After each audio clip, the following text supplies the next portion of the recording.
आज हम कॉनिक की पोलर फॉर्म के बारे में बात करेंगे कि polar equation of the conic क्या होती है।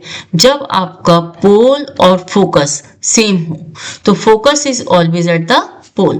तो to obtain the polar equation of the conic whose semi latus rectum is L and the focus being its pole. आपको मालूम है कि कोई भी एक कॉनिक है उसका फोकस S है और P एक वेरिएबल पॉइंट है, तो SP आपका एक डिस्टेंस है, एक डायरेक्ट्रिक्स है ये आपकी।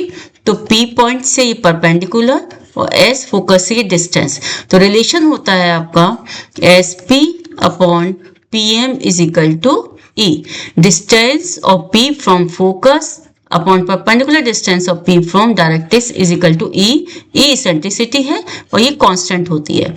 आपको इक्वेशन ऑब्टेन करना है, तो आपने माना कि एक कॉनिक है ये आपका, जहां पर L S L' एक लेटस रेक्टम है, P एक वेरिएबल पॉइंट है जिसके कोऑर्डिनेट्स r, थीटा है। ये थीटा एंगल इनिशियल लाइन से फॉर्म करता है।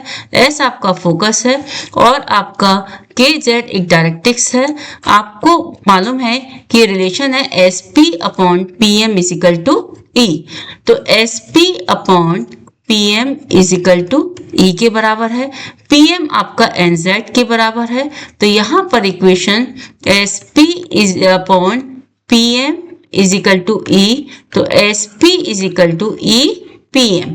PM को हम NZ लिख सकते हैं, तो E NZ।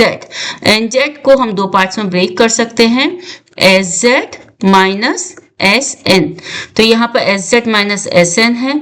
आपको मालूम है कि जो SP है वो E PM के बराबर है और आपको अब यहाँ पर SN की वैल्यू को फाइंड करना है। SN फाइंड करने के लिए ये थीटा एंगल फॉर्म करता है, तो यहाँ पर cos theta is equal to SN upon PS होगा। तो SN is equal to PS cos theta मिलेगा आपको। SP आपका R के बराबर है, तो यहाँ पर SN is equal to R cos theta होगा। अब आपको पता है कि ये SP is equal to R cos theta हो गया आपका, तो SN is equal to R cos theta.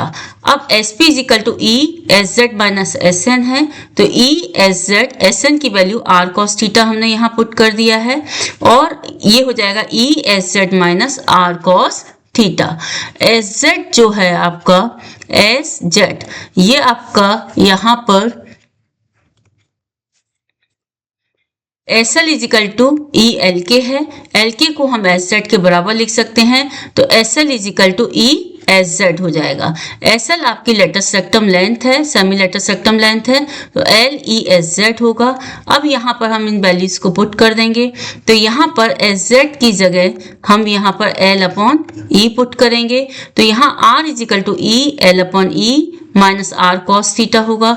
जब इसको सिंप्लीफाई करेंगे तो R is equal to L ER cos theta होगा और सॉल्व करने पर R plus ER cos theta is equal to L है। R हमने बाहर निकाल दिया तो E cos theta is equal to L आएगा। तो यहाँ से आपको L upon R is equal to 1 plus E cos theta मिलेगा। ये जो इक्वेशन है ये कॉनिक की पोलर इक्वेशन है। इसकी एक अदर फॉर्म भी होती है कि जब आपका लेटस रेक्टम लेफ्ट साइड में होता है तो इक्वेशन रिड्यूस हो जाती है R is equal to L upon 1 minus E cos theta. यदि इसेंट्रिसिटी लेस देन 1 है, ग्रेटर देन 0 है तो इलिप्स मिलेगा, यदि 1 के बराबर है तो पैराबोला मिलेगा और यदि E ग्रेटर देन 1 है तो हाइपरबोला ऑब्टेन